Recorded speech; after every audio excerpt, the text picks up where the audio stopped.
Outside the Box Reviews, we're taking a look at the Bandai Tamashii Nation's SH Monsterarts Gamera figure from Gamera 2, Attack of Legion. I think I've seen it called Advent of Legion.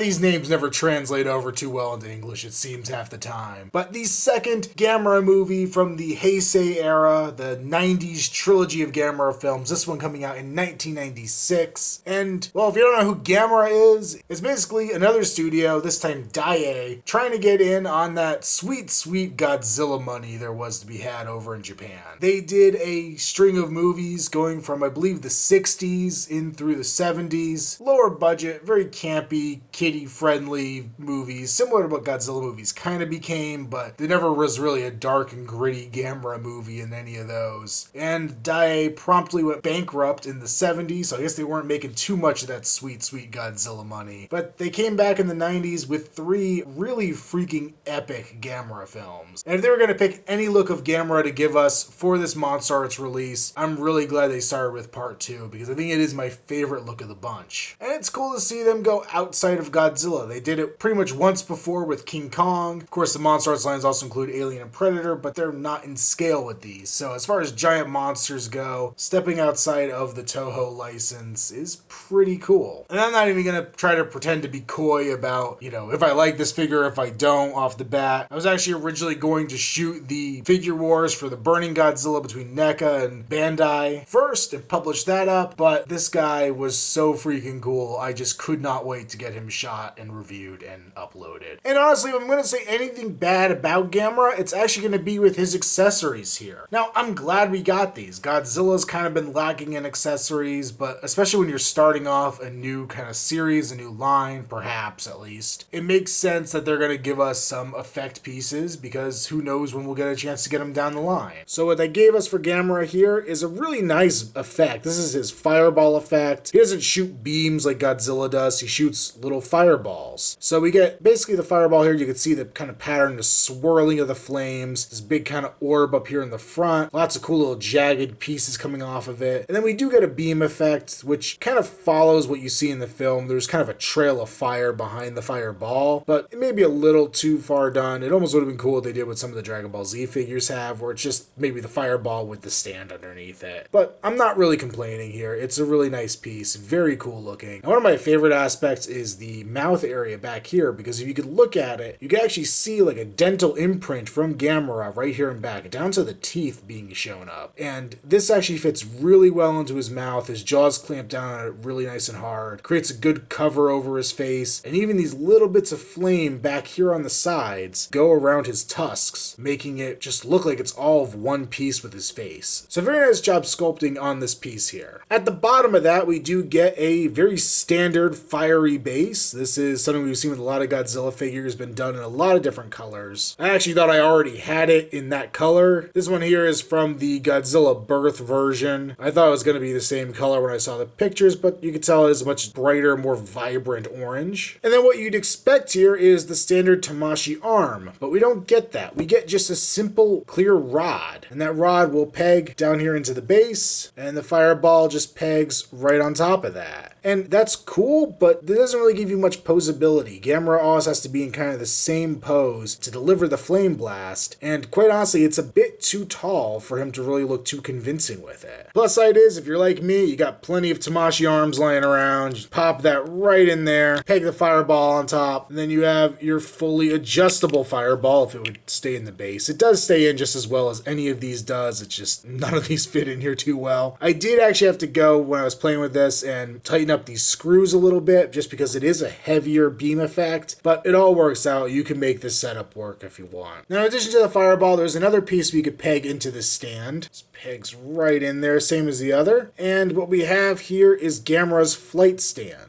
And it's really cool. I'll show how it works a little bit later when we do the transformation, but it's got little pegs back here that will go onto the bottom of Gamera to support him. The plastic going up the front here is actually molded to fit in with his shell. So everything has its own little groove indented on it, which I'm sure probably helps hold him a little bit better. And the stand works very well, but the problem is you're limited to this height. There is no height option with Gamera, and this is really short. It's a very, very tiny stand. And the way this is set up, it's the peg. There's no way to change it up here. so there is no real option to extend this up, and that is a major bummer. It makes really little sense to me why they would do it this way. My only thought is they seem to think maybe that putting Gamera on a longer pole would have some kind of warping issues or something, and while he's not nearly as light as Mothra or Rodan, he's still not that heavy of a figure. As for the Guardian of the Universe here, Bandai has done an amazing job sculpting and painting this guy. Just look at that head sculpt. Every little line and wrinkle is present, what you'd expect from Monsterarts, of course, but just beautifully done. His green eyes are very nice. Even these little lines up here on the top of his head with the fin in the middle, these are all very suit accurate and just look phenomenal. You can of course open up his mouth. We have all the little teeth sculpted in, roof of his mouth, and then those huge tusks coming off the side. I love the paint job on these. The fade from a darker brown to kind of a lighter yellow. Tongue's painted in there as well, and that actually is movable. We'll get to articulation later, but kind of neat that you can pick the tongue out. Come down the front, there's some good paint detail done on his skin to bring out all the little wrinkles and grooves in it. Arms are very cool looking, all the little wrinkles, the big sharp spike painted just like his tusk coming out the elbow. His fingers looking very turtly here. They even kind of sculpted a webbing in between them. Up here at the joint, they actually have a little free-floating piece of plastic. It really kind of helps cover up any holes you get from articulation, which is a very nice touch. And these are actually uniquely shaped, because when you go remove his arms for the transformation later, it's actually nice to know you're getting them exactly where they're supposed to be and on the appropriate side. His chest is decent. It's actually hindered mostly because of the gimmick that's inside of it. So if we pull his arms aside, we can get into this slightly frustrating gimmick. He actually has these panels on here that are all articulated. So usually I think it's best you start from the bottom, and we can completely open up Gamera's torso here, revealing, let's figure out what this is officially called. I just want to call it the Mega Smasher, but I think that's from Guyver, which is a very similar look and style of weapon, but a big beam he could shoot out of his chest. Now, these panels are probably my other biggest gripe with this figure. They're very, very annoying to move and to function through here. The four of them are not too bad. These four extremes, kind of like the 4 points on the compass here, they're not bad at all. They're on a simple hinge. They move in and out. Not a whole big deal to get them open. These other panels, the two big ones up top, two small ones down here, and the little tiny crotch piece, they're very, very hard to do. They're on a very tiny joint in here. You can see it's kind of like a little L shape with a ball joint on each end. So one end goes into Gamera's body, the other on the plate, and quite honestly, it's too much articulation for these. You can see on mine, the plates are kind of all facing different directions. It's very hard to manipulate them so they all kind of come out evenly. And of course, I could go in and try to tweak these and get them exactly right, but they pop off so easily that it's not really worth the effort. So if you're going to pose them like this, kind of just play with it, get it exactly where you want it, and then hands off, because it's a cool gimmick, it's a neat effect, but it's a little more trouble than it's worth. Now, I couldn't tell you how I would engineer this better. I think if you didn't have the added range of articulation on the plates, you might have a very hard time getting them to open correctly. I think if they were just straight hinges across, it would become annoying in its own right, but just something about this isn't the best it could be. Coming down the rest of Gamera's body, we have his legs looking very nice, very similar details to the arms, all the different folds. I really like how they use this kind of larger fold over the knee to kind of hide the articulation a bit. We have his very oddly shaped foot with the claws kind of going in this almost swirl pattern, but nicely detailed. Even the bottom of the feet has some good detailing on it. Coming around the back, we have his shell, which is very nicely done as well. There's some kind of brown paint mixed in with the green. A very cool sculpt that's not completely smooth. There's definitely some rough texturing to it. Very sharp and angular. And then the tail is a little short, stumpy tail. Very nicely done as well. The armor kind of paneling up top and a smoother underside to it. Now, the next little trick Gamera can do is his transformation to flight mode. And for that, it takes a little bit of effort. You have to actually remove his lower torso.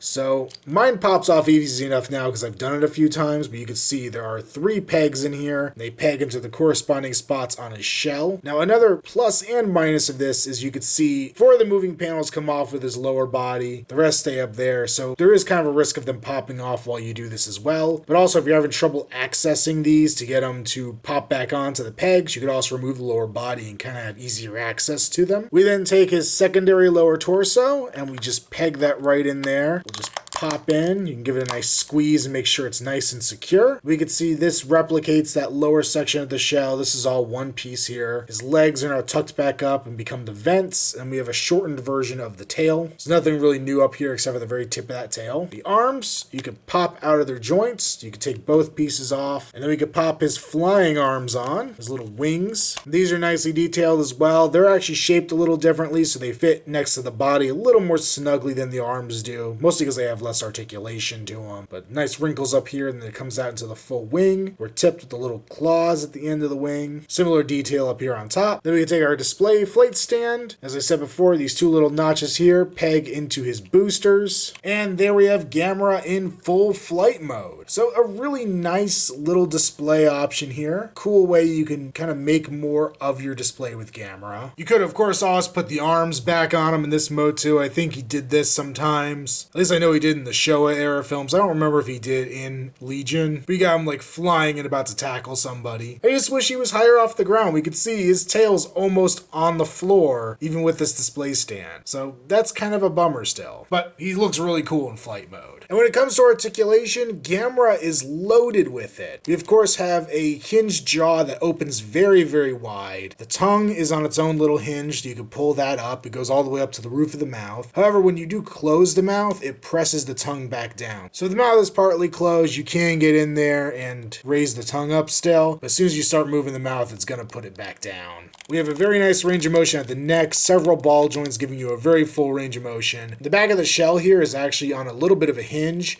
so when you go all the way up with it, it moves just a little bit extra it needs to get him into a full, probably good flying pose there. Shoulders are on a ball joint, so you can move in and out, up and down. Not a huge range of motion, just inherent by the fact that it's a turtle shell that you're working around, but not bad at all. We have this rubber piece we can move to kind of cover the gap as much as you can. We have a double jointed elbow without the greatest range of motion, but it's not bad at all. Most of his arm rotation comes from the shoulder. You can't really rotate these individual joints in here, but then we do get a nice rotation at the wrist and a little bit of in and out movement. Down at the legs, we got more ball joints. You can go a little up and down, much more in and out with it. A nice double jointed knee there. Two different ball joints down by the ankle, giving a really good range of motion at the foot, and then several ball joints making up the tail, letting it be very, very posable. Now, of course, when you do swap them into flight mode, you lose all articulation on the lower torso, and the arms are limited to just the shoulder joint, so he really doesn't have that many points of articulation when he's in flight mode, but you don't really need too many. And for a size comparison, here's Gamera next to, well, what he would become just a few years later. This is the Gamera 3 version of Gamera. This is from Bandai Japan. It's a vinyl figure. I've already reviewed him. And these guys are in pretty good scale with each other. I guess if I was actually to dip down Gamera's head like his older counterpart is there, you could see they're really pretty much the exact same size, built very well to fit in with each other. And damn, that Bandai vinyl figure is really well detailed because these guys look great side by side. And of course, how about a match made in kaiju heaven, having him alongside the SH Monsterarts birth version of Godzilla. So technically Godzilla Jr., but heck, he's basically Godzilla, same freaking suit. And these guys, I don't know if they're really in scale with each other as far as, you know, proper movie heights. I don't remember how tall Gamera is really supposed to be, but I always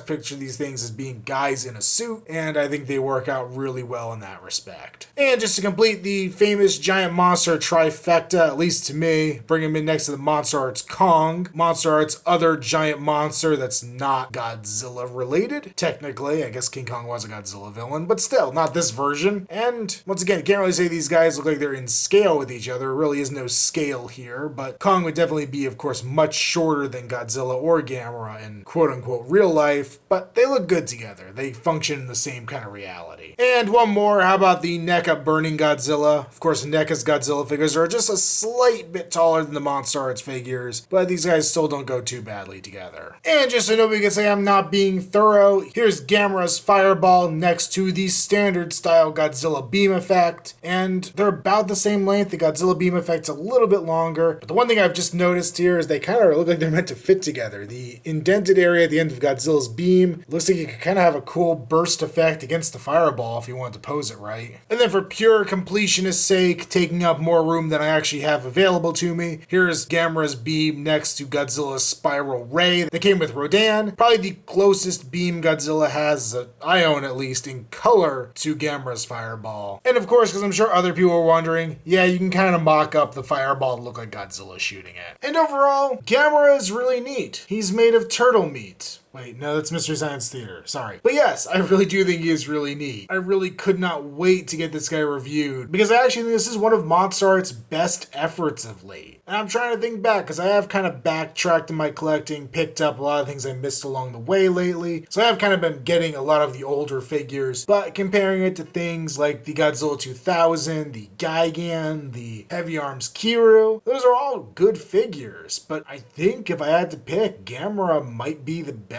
of that bunch. Of any Monsterarts figure I've picked up lately, this has probably been my favorite to mess with, to play with all the different little features and gimmicks. And that's really important with a thing like this. Now obviously these are collectibles. They're mid-end figures, they're expensive for what they are, they're not toys. Though inevitably we're going to go on Amazon, somebody's going to have that review. 1 star, I bought this for my 5-year-old because he's such a big Gamera fan, and pieces fell off, and I'm incredibly unhappy with this purchase. It's gonna happen, but you know what? For adult collectors who actually know that this isn't something you go and bash other figures around with, you're really just having this to pose in a giant variety of options with some cool effect pieces. This is definitely another fantastic figure from SH Monsterarts. I do have my gripes with it. That chest panel action isn't perfected. I feel like maybe they could have been engineered a little better, but once again, I really couldn't tell you what I would do differently. Just not that. The stand for the flight mode really is the thing that pisses me off the most, just the fact that it's so freaking short. And I do wish we would have gotten a normal Tamashii arm with that breath effect. But in the scheme of things, those are pretty minor nitpicks for all the positives that Gamera has going for him. So this figure gets a very, very strong recommend. And anybody out there watching this who's like, oh, well that's cool, but I don't know who Gamera is, I haven't watched those movies, go to freaking Target, pick up the trilogy on Blu-ray, it's like $10, and enjoy some really freaking epic kaiju action. And stepping into the Gamera world, that opens up a lot of different options for SH Monsterarts. I would like to see them do some more Gamera figures. Mostly from the 90s version. I know people are kind of chafing under the fact that they've done mostly 90s for Godzilla, but Gamera, for me, that's the movies worth making figures from. A Gauss would be awesome. Legion would be huge and very cool, but huge, and I could almost see them doing a Destroya-esque pack where you have the little Legion soldiers, even though they wouldn't really be in scale. I would definitely like to see the other 2 Gameras from the 90s hit. The Gamera 95 is a lot like this version, but has some minor differences, and the version I showed earlier from Revenge of Iris is definitely a very, very different looking version of Gamera, so that would be cool. They have very obvious, cool little gimmicks you could do with them. The Gamera 3 version could have the glowing, translucent fist of death, and personally, if they did a part 1, I'd love to see it, instead of just doing the flying effect like we have here, give him the full removable head, all 4 removable limbs, and just replace him with the bursts of flame effect coming out all the different holes that would be spinning off across the world like a giant flying saucer. But some very cool fertile territory in the Gamera franchise. Not quite as much as Godzilla's universe, I don't think. But some cool directions they could go down and I would gladly follow. Make sure you check me out on Instagram, username Outside the Box Reviews. Also check me out on Facebook, link below. Until next time, this has been another Outside the Box Reviews Giant Monster Mania. Stay tuned for more kaiju action to come.